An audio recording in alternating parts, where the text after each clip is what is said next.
नमस्कार लिसनर्स, आप सभी श्रोताओं और भक्तों का स्वागत है हमारे चैनल डिवाइन हरि पर, जहां हम श्रद्धा और भक्ति से ओत-प्रोत इस दिव्य श्रृंखला में श्रवण कर रहे हैं श्रीमद् भागवत महापुराण की अमृतमय कथाएं।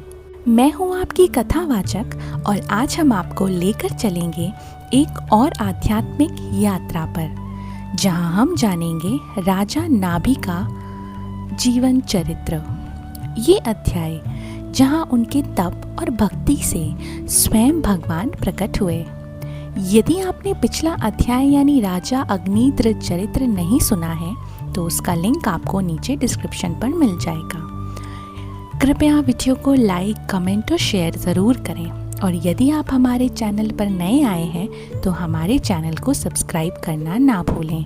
बेल आइकन ज़रूर दबाएं ताकि अगली दिव्य कथाएं सबसे पहले सुन सकें। तो चलिए आज की इस पावन कथा को हम आरंभ करते हैं। ओम नमो भगवते वासुदेव।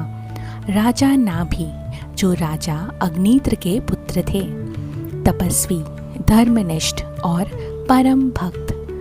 लेकिन एक समस्या उनके जीवन में थी, उन्हें कोई संतान नहीं थी। राजा नाभि का विवाह मेरु देवी से हुआ था। राजा नाभि और उनकी पत्नी मेरु देवी ने संतान की प्राप्ति के लिए भगवान यज्ञ पुरुष की उपासना प्रारंभ की। दोनों ने एकाग्रचित होकर संपूर्ण श्रद्धा और पवित्रता से यज्ञ किया। यद्यपि भगवान किसी भी प्रकार के भौतिक साधनों से सहज में नहीं मिलते, परंतु भक्त के प्रेम से वे मोहित हो जाते हैं। राजा और रानी की भक्ति इतनी गंभीर और निश्चल थी कि स्वयं भगवान विष्णु यज्ञ के समय प्रकट हो गए। भगवान की चतुर्भुज स्वरूप, रेशमी पीतांबर, श्रीवत्स चिन्ह, कौस्तुभ मणि, वनमाला, शंख, चक्र, गदा और पद्म से युक्त दिव्य रूप देखकर समस्त यज्ञ में उपस्थित ऋषि, मुनि, ब्राह्मण और स्वयं राजा रानी आनंद से अभिभूत हो गए। ऋत्विजों ने भगवान की स्तुति करते हुए कहा, हे नारायण, हम आपको बारंबार नमस्कार करते हैं। हम तो केवल अज्ञान में डूबे हुए जन हैं, हमें पूजा की विधि का भी ज्ञान नहीं, लेकिन आपने हमें दर्शन देकर कृपा की। आप तो सर्वगुण संपन्न, सर्वशक्तिमान और साक्षात परमेश्वर हैं। आपके भक्त यदि केवल प्रेम से जल, दूर्वा, तुलसी और पत्तों से भी पूजन करें तो आप प्रसन्न हो जाते हैं। हमें तो इस यज्ञ या सामग्री से कुछ दिखता नहीं, केवल आपका प्रेम पूर्ण स्मरण ही सबसे बड़ा साधन है। और फिर वे एक अत्यंत मार्मिक प्रार्थना करने लगे, हे प्रभु, यदि कभी हम गिर जाएं, बीमार पड़ जाएं या संकट में हो, मरने के करीब भी हो, तो भी हमारा मन और वाणी आपके नाम का स्मरण कर सके। बस प्रभु, इतनी ही कृपा करिए।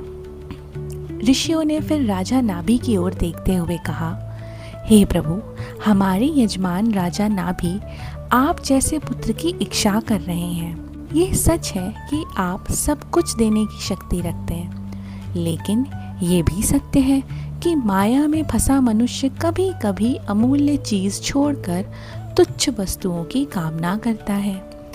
जैसे कोई भिखारी राजकोष से भूसा मांग ले।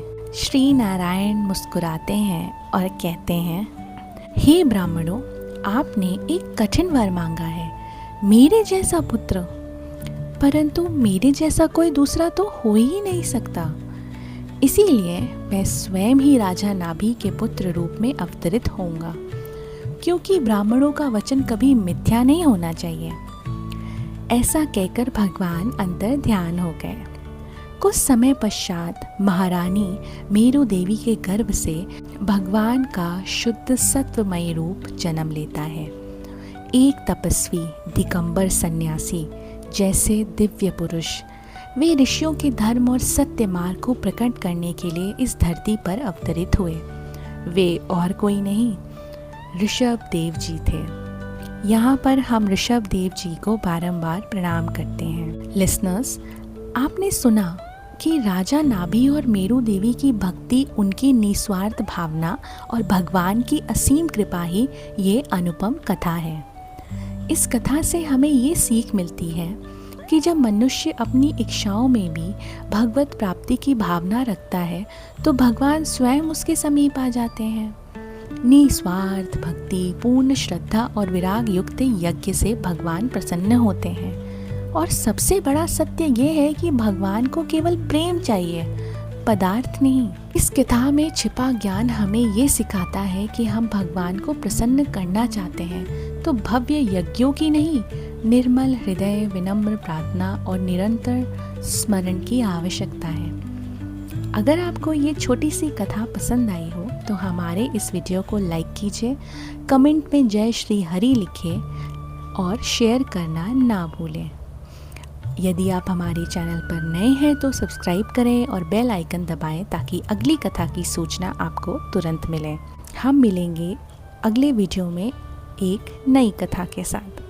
तब तक श्री हरि की कृपा आप सभी पर बनी रहे। धन्यवाद। जय श्री हरि।